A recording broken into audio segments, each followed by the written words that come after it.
Film की शुरुआत होती है साल 1996 से। मेक्सिको में एक अमेरिकन रिसर्च टीम वहाँ के केव्स यानी गारों में आकर एक क्रिएचर की तलाश कर रही थी, जिसके बारे में ये दावा किया जा रहा था कि वो अनजान क्रिएचर अक्सर जगहों पर देखा गया, जो कोई आम क्रिएचर नहीं है बल्कि बहुत अजीब है। आज से पहले शायद ही किसी ने उसको देखा हो और उसके पास बहुत सारी ताकतें, पावर्स हैं। लोग उस क्रिएचर से इस वजह से खौफजदा थे क्योंकि वो भेड़ बकरियों का खून पिया करता था, जिससे सभी किसान, शिकारी और भेड़ बकरियों को चराने वाले परेशान थे। अब क्या वो क्रिएचर सच में खतरनाक था, ये लोगों का वहम था? वो क्रिएचर इंसानों के लिए नुकसानदेह है या नहीं, ये हम आज की कहानी में जानेंगे। खैर, अब जब रिसर्च टीम केव्स में उस क्रिएचर के होने के सबूत ढूंढ रही थी, तो उन्हें दीवारों पर उस क्रिएचर के निशान दिख जाते हैं, जो इस बात की तरफ इशारा कर रहे थे कि सच में वो क्रिएचर यहाँ पाया जाता है। अब इस रिसर्च टीम का लीडर बाहर टेंट में था, जो एक साइंटिस्ट है। वो वहाँ काम कर ही रहा था कि तभी उसका एक वर्कर भागता हुआ उसके पास आया और बताने लगा कि हमें वो क्रिएचर मिल गया है केव में, जहाँ हम उसे ढूंढ रही थी। वो वर्कर बिल्कुल सच कह रहा था। अब ये सुनकर साइंटिस्ट भी जल्दी से उस वर्कर के साथ उन केव्स में चला जाता है, जहाँ इनके सामने वो क्रिएचर था, जिसे स्पेनिश जुबान में चुपाकाब्रा कहा जाता है। वो साइज में काफी छोटा सा लग रहा था क्योंकि वो एक चुपाकाब्रा का बच्चा था। अब साइंटिस्ट धीरे धीरे डरते हुए उसके करीब जाने लगा। उसे यकीन नहीं आ रहा था कि मेरे इतने सालों की मेहनत रंग ले आई, आखिर ये क्रिएचर मिल ही गया। अब वो इसे मारना नहीं चाहता था, बल्कि इसे ढूंढना उसका मकसद था, जो वो अपने सीनियर्स और गवर्नमेंट के लिए कर रहा था, क्योंकि इस खोज में उन्होंने बहुत पैसा लगाया था और अब टाइम आ चुका था उन सबको हकीकत से रूबरू करवाने का, इस क्रिएचर को सबके सामने लाने का और बताने का कि इसके बारे में अफवाहें नहीं थी बल्कि सच में है। इस क्रिएचर के पीछे पड़ने का मकसद ये था क्योंकि सबको लगता था कि इसके पास जो पावर्स हैं, उससे किसी भी बीमारी को ठीक किया जा सकता है और किसी भी चोट और घाव को बआसानी भरा जा सकता है। इसके अंदर इतनी पावर्स हैं कि हम इसकी मदद से बहुत सी दवाइयाँ भी बना सकते हैं, क्योंकि ये काफी पुराने वक्त का क्रिएचर था। साइंटिस्ट उसे करीब जाकर हाथ लगाने की कोशिश करता है, पर क्योंकि वो छोटा सा बच्चा था तो उसे डर रहा था कि कहीं ये मुझे कोई नुकसान न पहुंचा दे। अब बगैर टाइम जाया किए ये चुपाकाब्रा के बच्चे को पिंजरे में बंद करने का फैसला करती है, लेकिन तभी केव में छुपी उसकी माँ इनके सामने आ जाती है। जब उसने देखा कि ये मेरे बच्चे को ले जाने वाले हैं, वो गुस्से से इन पर धाड़ने लगी और फिर अचानक हमला कर देती है। वो साइज में काफी बड़ी थी, इसीलिए जोर से मारकर साइंटिस्ट को दूर गिरा देती है और जल्दी से अपने बच्चे को मुंह में उठाकर वहाँ से भागने लगी। वो इन केव से बाहर निकलने की कोशिश कर रही थी ताकि अपने बच्चे को बचा सके। तब साइंटिस्ट और उसकी रिसर्च टीम भी उसका पीछे करने लगी। साइंटिस्ट उस पर फ्लेयर गन से लगातार शूट कर रहा था, इसमें से चिंगारियां निकल रही थी। एक छोटी बड़ी चुपाकाब्रा को लग भी जाता है, जिससे उसका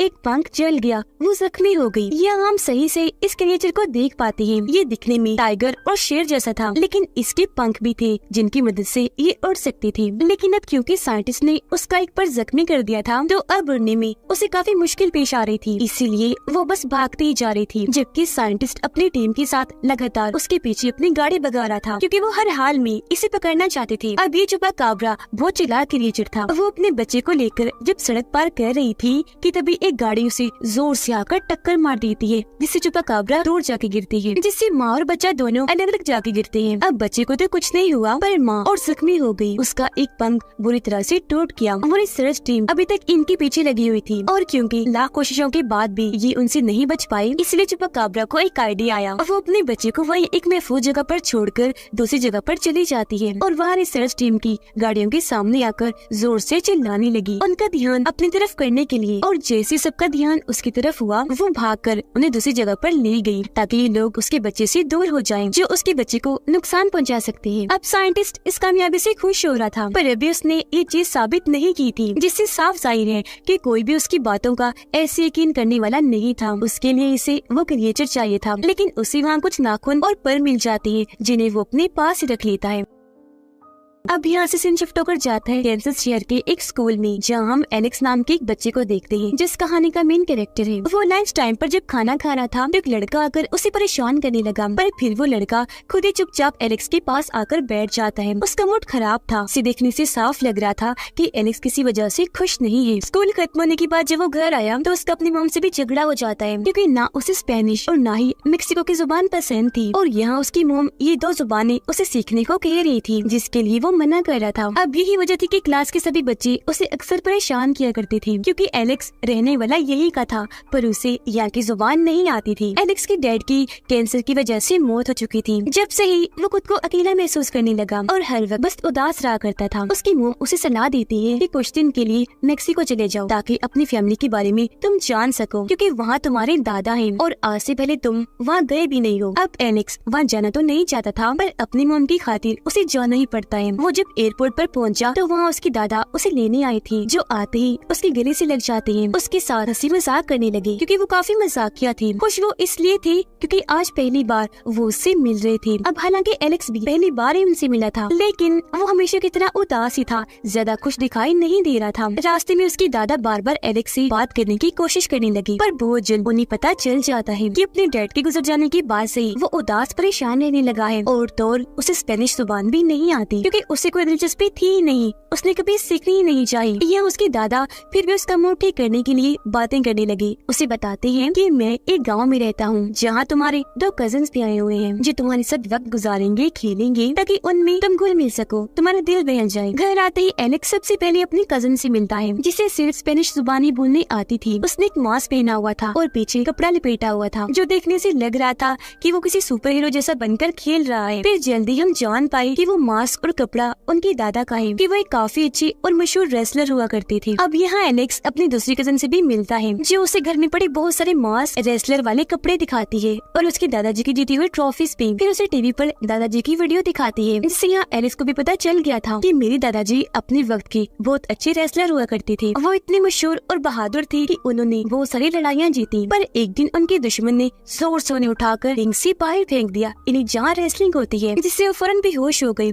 उन्हें फौरन हॉस्पिटल ले जाया गया, लेकिन उन्हें होश नहीं आई। जब डॉक्टर्स ने चेक किया तो पता चला कि वो तो 1 महीने के लिए कोमा में जा चुकी है। अब ऐसा होने से उनका रेसलिंग कैरियर तो खत्म हुआ ही, साथ ही दिमाग पर भी काफी गहरा असर हुआ, जो आज तक है। वो अक्सर चीजों को भूल जाया करते हैं। ये जानकर एलेक्स को अपने दादाजी के लिए बहुत बुरा लगा, उसे उन पर तरस आ रहा था, इसलिए वो उनकी और ज्यादा इज्जत करने लगा। अब क्योंकि यहाँ एलेक्स की पहली रात थी तो उसे नींद नहीं आती। बाहर उसे अजीब सा महसूस हुआ, तो उसने पर्दा हटाकर देखा, पर वहाँ सिर्फ बकरी खड़ी हुई थी। लेकिन तभी उसकी नजर अपने दादाजी पर गई, जो फार्म हाउस की तरफ जा रही थी। एलेक्स को गड़बड़ लगी, उसे शक हुआ कि दादाजी कुछ छुपा रही हैं, इसलिए वो भी इनके पीछे पीछे चला गया। बाहर खड़े होकर वो देखता है कि दादाजी अंदर जाकर बैठ गए हैं। हाथ में उन्होंने म्यूजिक बॉक्स पकड़ा हुआ है, जिसे बजाकर वो बार बार सामने की तरफ देख रहे हैं, जो देखने से लग रहा था कि वहाँ से किसी के आने का इंतजार कर रहे हैं। एलेक्स बाहर खड़ा ही था कि तभी उसे ऐसा महसूस हुआ जैसे झाड़ियों में कोई खतरनाक जानवर है, जो उसकी तरफ आ रहा है। इस वजह से वो डरते डरते पीछे हट गया, फिर जोर से चीख मारकर नीचे गिर जाता है। उसकी आवाज सुनकर दादाजी भी उसे चेक करने बाहर आए और उसकी दोनों कजिन्स की भी आँख खुल गई थी, तो चेक करने वो भी उसके पास आ जाती है। एलेक्स उन्हें बता देता है कि झाड़ियों में मैंने किसी खतरनाक जानवर को महसूस किया, उसे डर के ही मैंने चीख मारी, पर बजाय वहाँ से कोई खतरनाक जानवर बाहर निकलता, वहाँ से काले रंग का खरगोश बाहर आता है, जिसे देखकर एलेक्स की दोनों कजिन्स उस पर हंसने लगते हैं,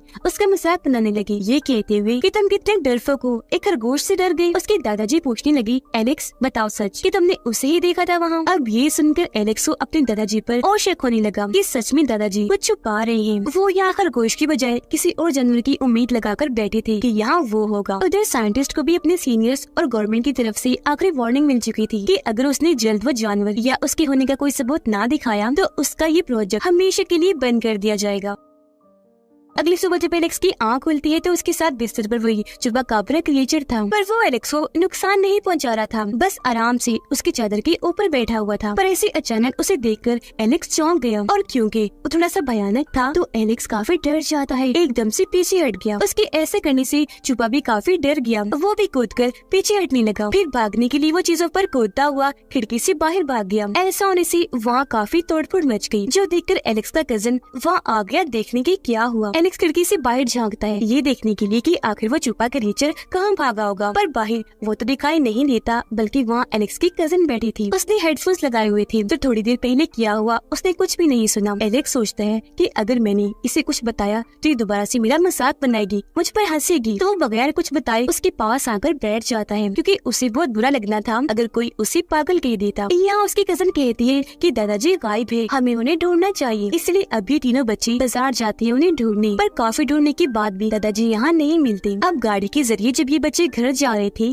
तो इन्हीं रास्ते में अपने दादाजी मिल जाते हैं, जिनके हाथ में बकरी थी। ये जल्दी से उतरकर फौरन उनके पास गए, पर पूछने पर उन्हें तो कुछ भी याद नहीं था कि मैं यहाँ क्यों आया, और इस चक्कर में वो घर का रास्ता भी भूल गए थे, क्योंकि जैसा कि मैंने आपको बताया वो चीजों को भूल जाते थे। पर फिर उन्हें याद आने लगता है कि घर जाना जरूरी है, इसलिए अभी बच्चे उन्हें गाड़ी में बिठाकर घर ले जाने लगे, जहाँ रास्ते में वो रिसर्च टीम छुपा क्रिएचर की तलाश में लगी थी। अभी दादाजी को तो पता था कि टीम यहाँ क्या कर रही है, पर बच्चे इस बात से अनजान थे। घर आने के बाद एलेक्स अपने कजन को कहता है कि मुझे दादाजी पर शक है, वो हमसे कुछ छुपा रहे हैं, और जहाँ तक मेरा मानना है वो हमसे पुराने वक्त के क्रिएचर चुपाकाब्रा को छुपा रहे हैं। पर उसके कजन को इस बात पर यकीन नहीं आता। हालांकि एलेक्स उसे म्यूजिक बॉक्स भी दिखाता है और रात के वक्त दादाजी के फार्म हाउस में जाने वाली बात भी बताता है, लेकिन फिर भी वो यकीन नहीं करती। अब रात को एलेक्स म्यूजिक बॉक्स लेकर फार्म हाउस में जाता है और म्यूजिक भी बजाने लगता है। म्यूजिक की आवाज सुनकर चुपा बाहर आया। उसे देखकर एलेक्स म्यूजिक बॉक्स उसके सामने गिरा देता है। वो डरा हुआ था, पर जल्द उसे एहसास हो गया कि ये चुपा मुझे कोई नुकसान नहीं पहुंचाएगा। दोनों एक दूसरे के पास आए और ऐसी इनकी दोस्ती हो गई। यहाँ एलेक्स उसे खाने के लिए कच्चा गोश्त देता है, पर ये क्रिएचर बहुत चालाक था, वो भी एलेक्स को खाने के लिए देता है मरा हुआ चूहा, वो भी बॉक्स में बंद करके। पर जाहिर है एलेक्स उसे खाने वाला कहाँ था। उसने जैसे बॉक्स को खोला उसका दिल खराब हो गया। वो चुपा को कहता है ये तो मैं नहीं खा सकता, बहुत गंदा होता है, छी। खैर अब देखते ही देखते मौसम खराब होने लगा, और क्योंकि ये चुपा बच्चा था इसलिए बिजली की आवाज से डर रहा होता है। तब एलेक्स बिल्कुल एक दोस्त की तरह उसे सहारा देता है, अपने साथ लेकर बैठ गया। अगली सुबह उन दोनों बच्चों यानी एलेक्स के कजिन्स को भी चुपा क्रिएचर के बारे में पता चल चुका था। जहाँ पहले तो वो इससे काफी डर रही थी, क्योंकि जाहिर है वो अजीब था जो चल भी सकता था और उड़ भी सकता था। पर बहुत जल्द उन्हें भी एहसास हुआ कि ये हमें नुकसान नहीं पहुँचाएगा, और उनकी भी चुपा से दोस्ती हो जाती है। तभी यहाँ उनके दादाजी भी आ गए। वो चुपा को प्यार से अपने पास बुलाने लगे, जो फौरन एक वफादार जानवर की तरह उनके पास चला गया। यहाँ उनके दादाजी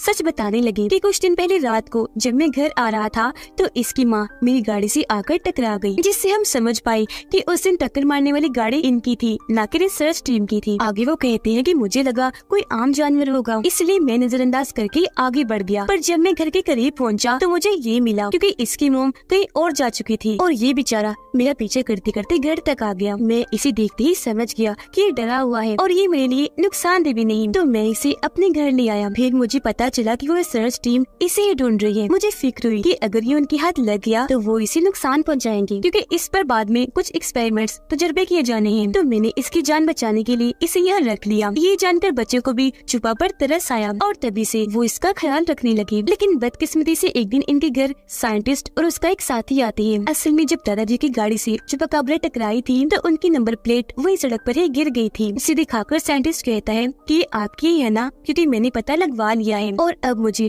आपके घर की तलाशी लेनी है।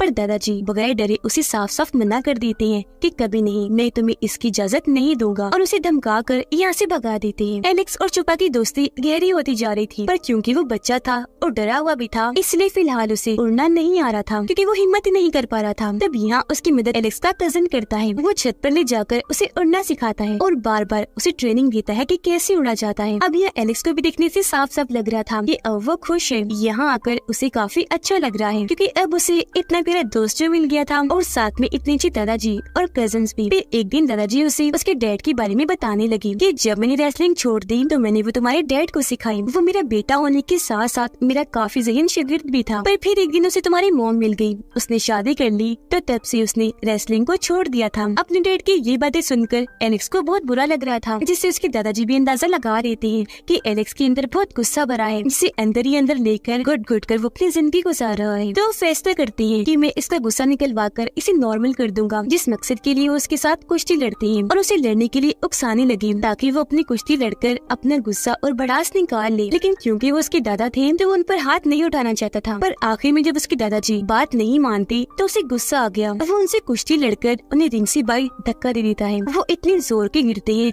कि फौरन ही बेहोश हो गई। यही देखकर तीनों बच्चे काफी परेशान हो गए और वहाँ फौरन डॉक्टर को बुलाया जाता है, जो दादाजी को चेक करके बताती है कि कुछ दिन के लिए इनकी याददाश्त जा चुकी है, इन्हें मुकम्मल आराम करना है। उसी दिन साइंटिस्ट इनके घर दोबारा आ गया। वो जैसे फार्म हाउस में गया, वहाँ छुपा को देख लेता है, उसे गन से मारकर बेहोश कर देता है और गोद में उठाकर अपने साथ ले जाने लगा। हालांकि बच्चे उसे रोक रही थी, छुपा को बचाने की कोशिश करते हैं, पर क्योंकि वो बच्चे थे तो साइंटिस्ट उन्हें भी गन दिखाकर छुपा को वहाँ से ले जाता है, जिससे वो तीनों बच्चे काफी दुखी हो जाते हैं। अब एलेक्स जल्दी से भागकर अपने दादाजी के पास आया जो वो सो रहे थे। उन्हें जगाकर कहता है कि आपको छुपा को बचाना होगा। उसके दादाजी की क्योंकि याददाश्त जा चुकी थी, इसलिए वो पूछते हैं कि कौन छुपा और तुम कौन हो। अब इससे एलेक्स अपना दिमाग लगाता है, उसे आइडिया आया। वो अपने दादा को कहता है कि घर में आपका वो दुश्मन घुस आया है जिसने रिंग से आपको बाहर गिरा दिया था। ये सुनकर उसके दादा को बहुत गुस्सा चढ़ गया। वो जल्दी से अपना मास्क कैप पहनती है और पिछला कपड़ा लटकाकर बाहर आ गई और साइंटिस्ट से लड़ने के लिए बिल्कुल तैयार हो गई। आते ही वो उसे जोरदार टांग मारती है, जिससे वो काफी दूर जाके गिरता है। फिर वो अपनी ताकत का इस्तेमाल करके उसे आसानी से हरा देती है, क्योंकि वो एक पहलवान थी।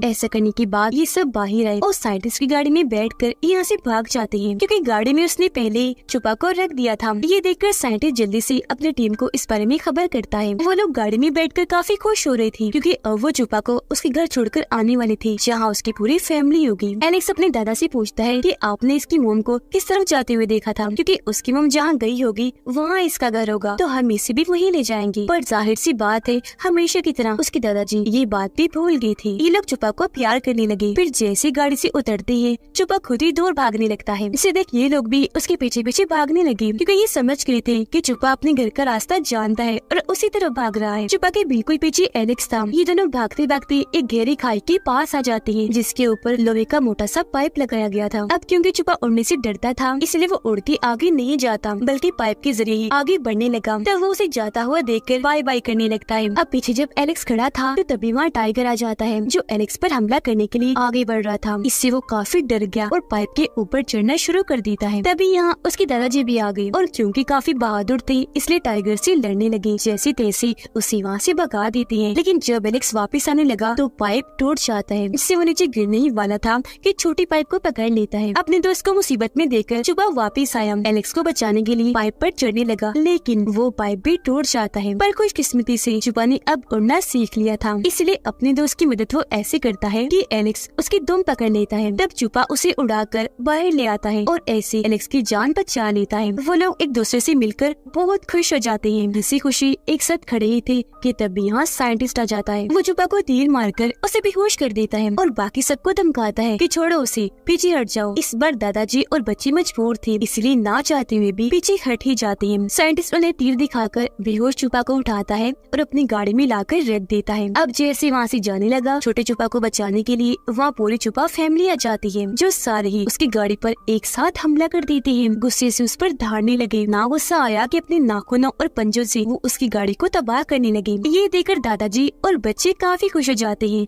कि अब छुपा बच्चे की जान बच जाएगी। पर साइंटिस्ट चालाक था, वो छोटे छुपा को गोद में लेकर बाहर आ गया और बड़े छुपा कापस को हथियार दिखाकर डराने लगा। छोटे छुपा को होश आ गई थी। पीछे से दादाजी आकर साइंटिस्ट को पकड़ लेते हैं, उसकी बाजू को मोड़कर छुपा को छुड़वा लेते हैं। आखिर में फिर रेसलिंग की एक ट्रिक से वो उसे उठाकर जमीन पर पटक देते हैं, जिससे साइंटिस्ट वहीं ढेर हो जाता है। छोटा छुपा अपनी फैमिली के पास आकर बहुत खुश हो जाता है। अब एलेक्स और छुपा बहुत अच्छे दोस्त थे, तो एक दूसरे को प्यार से आखिरी अलविदा कहते हैं, जिसके बाद अपने अपने घर जाने के लिए वहाँ से निकल जाते हैं। अब एलेक्स अपने कजिन्स के साथ काफी खुश था और अब कुछ दिन के बाद उसने अपने घर जाना था। उसने यहाँ बहुत अच्छा वक्त गुजारा। जहाँ पहले वो उदास रहा करता था, अपनी फैमिली को पसंद नहीं करता था, लेकिन अब फैमिली को जानने के बाद, उनके साथ इतना अच्छा वक्त गुजारने के बाद वो उन्हें बहुत याद करेगा। उसके दादाजी भी खुश थे, क्योंकि वो जैसे एलेक्स को सिखाना चाहते थे वो सीख गया। यहाँ दोनों एक दूसरे को अलविदा कहते हैं, गले से मिलते हैं, जिसके बाद एलेक्स प्लेन में आकर बैठ जाता है और हंसी खुशी अपने घर वापस लौट आया था। पर जब एलेक्स ने बाहर देखा